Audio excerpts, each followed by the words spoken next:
Welcome to NHL Quick Hits. I'm David Crosby here with Steele Roden, and we're going to look at the West Division midway through the first round of the Stanley Cup playoffs. Let's start with the President's Trophy winners from Colorado, who hold a commanding 3-0 series lead over St. Louis. Now, we talked about Avalanche center Nazem Kadri in our series preview, and I pointed out how much he had improved his discipline during the regular season.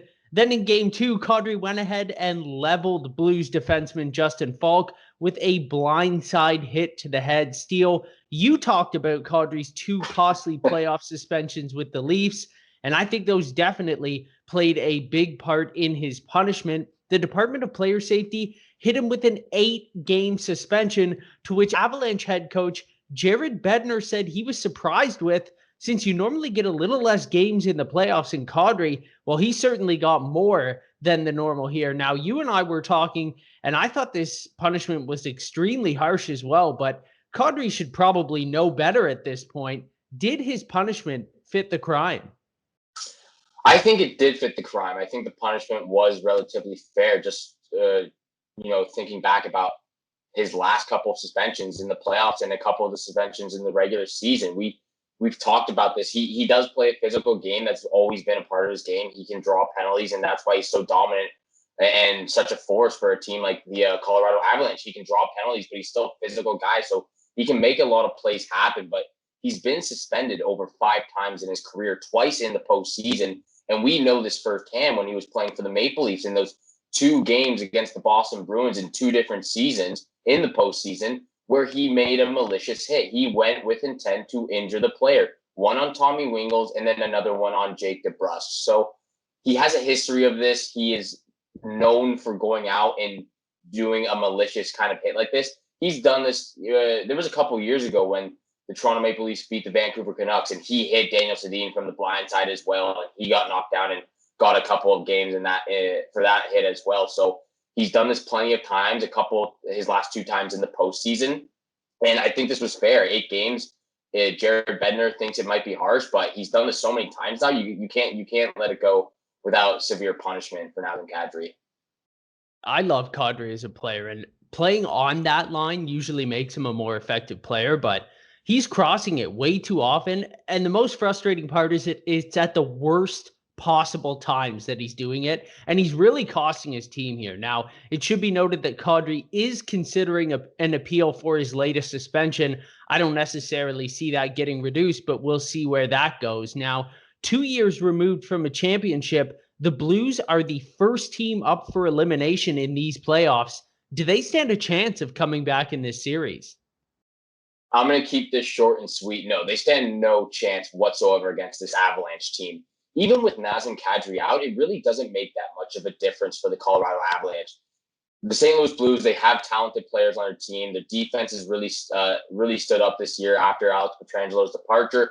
Jordan Binnington has not been the same goalie since that incredible playoff run and then going on to win the Stanley Cup, but they have zero chance. And Nazem Kadri being out for 8 games does nothing about it. They're going to be going out in 4, if not 5. I got to agree with you here. The Blues are in some serious trouble. Let's head over to the second West Division series, where the Golden Knights shook off a loss in game 1, and they've reeled off 3 straight wins now. Cam Talbot, he was the most important player on the ice in Minnesota's game 1 shutout win, but he's struggled in the 3 games since. Is it time to give rookie Kaapo Kahkonen a chance, or should they stick with the veteran here to start game 5? I say you have to give him a chance at this point. And I love Cam Talbot and what he's done so far in the regular season, even though he's battling in these first 4 games in the postseason. But towards the end of the regular season, Kaapo Kahkonen was playing a lot better than Cam Talbot. Cam Talbot was letting a lot of fluff goals in, a lot of muffins. And even though Kahkonen, for the most part, in his last 5 games, he was 4 out of the 5 wins. 4 out of the 5 were wins for him. The last game of the regular season was that 7-3 loss to the Blues. But I think you've got to go to Kaapo Kahkonen for game 5. You're on the ropes right here. You're down 3-1. And even though Cam Talbot did a fantastic job in game 1, he's kind of been subpar for games 2 through 4. So I think since you're on the rope right now, you have nothing else to lose. You got to shake it up a little bit. And I think why not give it to the rookie in Kaapo Kahkonen? He's played a spectacular regular season, and I think he could get, really turn this series around if he plays up to his par.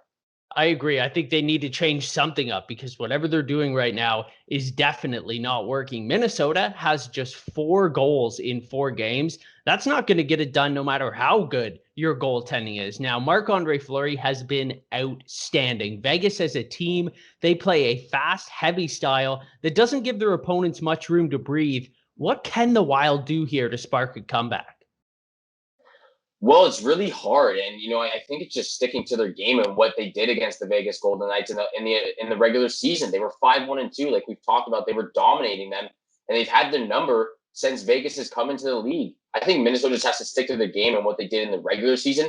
But it's so hard when you have a guy like Marc-Andre Fleury in that for the Vegas Golden Knights. He's just so much veteran experience. He's been here so many times before, and this is why I said that the Vegas Golden Knights needed to start him for Game 1. Look what happened now. Even in Game 1, Marc-Andre Fleury only allowed 1 goal in, and then ever since then, he's just been incredible for the Vegas Golden Knights. And even though Robin Lehner's a great goaltender, Marc-Andre Fleury is our guy right now, and the Minnesota Wild are gonna have to shake it up real quick because they're on the ropes right now. Yeah, unless something drastically changes in these 2 series, it looks like we may finally get that dream matchup between Colorado and Vegas in the second round. That's going to do it, though, for today's episode. On behalf of Steel Road, and I'm David Crosby, and thanks for tuning in to NHL Quick Hits.